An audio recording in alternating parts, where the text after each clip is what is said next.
Assalamu alaikum. What an incredible night. Wow.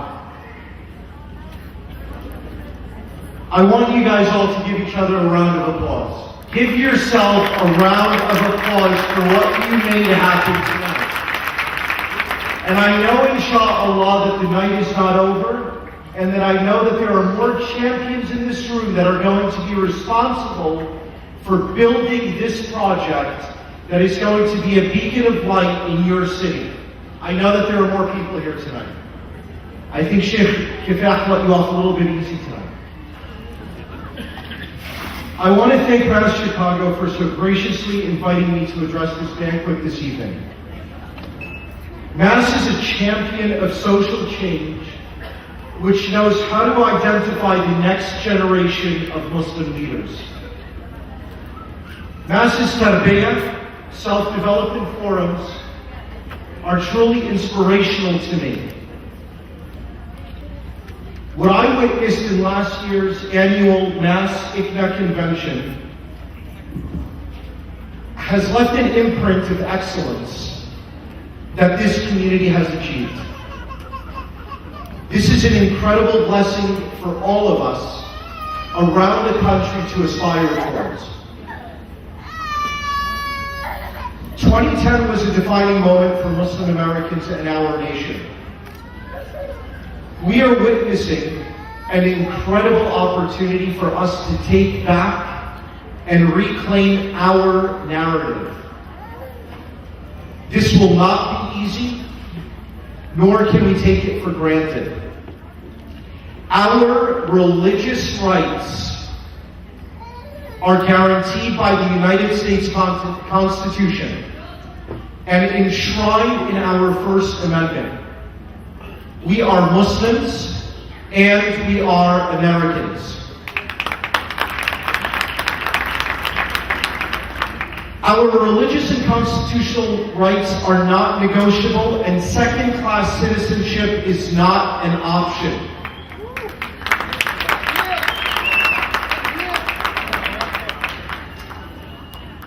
For Park 51 to continue as a place of worship and prosper as a landmark of Muslim pride, to serve Muslims, to serve all Muslims 2 blocks from where our identities have been stolen from us, we must come together.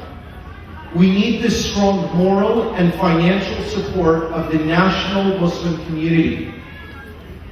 Since September of 2009, Park 51 has managed to establish a mosque that absorbs up to 1,000 people. The establishment of this mosque at Park 51 has sufficed a dire need of Muslims in Lower Manhattan. Because this mosque exists at Park 51, Muslims no longer have to pray on the pavement, nor do they have to wait in line to enter a space with a limited capacity so as to fulfill their prayers. A lot of you will have your own views about Park 51, and I don't expect all of them to be favorable. There's been a lot of speculation and a lot of mistruth about this so-called Ground Zero Mosque, about what we do and what we do, about what we do and do not stand for.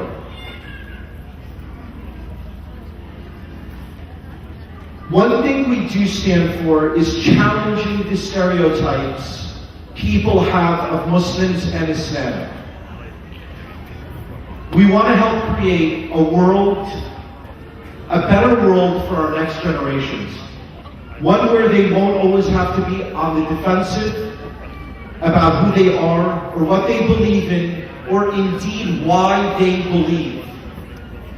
At Park 51, we've had to fight for our truth to be understood, especially against those who want to make America a Muslim-free zone. It is unconstitutional and against everything that this country is founded upon. No one should be driven out of his or her own neighborhood, especially for religious reasons.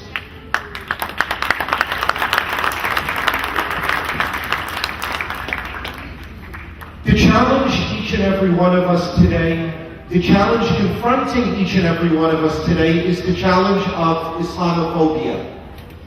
Islamophobia, which is just another word for good old-fashioned racism, hate, and bigotry. Instances of prejudice and hate are being met with a response from leading Muslim organizations like MAS. It is a fight that we will need to engage the American mainstream. There is no doubt that the Ground Zero Mosque issue has presented us all with things to think about as a society. And the emergence of Islamophobia is one of those things. Particularly the extent to which far-right extremism has been on the rise among some of our neighbors. I know that Park 51 would not be where we are had it not been the outstanding support of our Muslim American leadership who rallied from different parts of this country and who represented so many organizations and strands of opinion. We will work with all of you because we see ourselves as an extension of you. And this organization, MAS, was prominent among them. Indeed, without those fundamental freedoms that make this country great, without your voice being out there in the beginning, our voice would have been automatically less effective.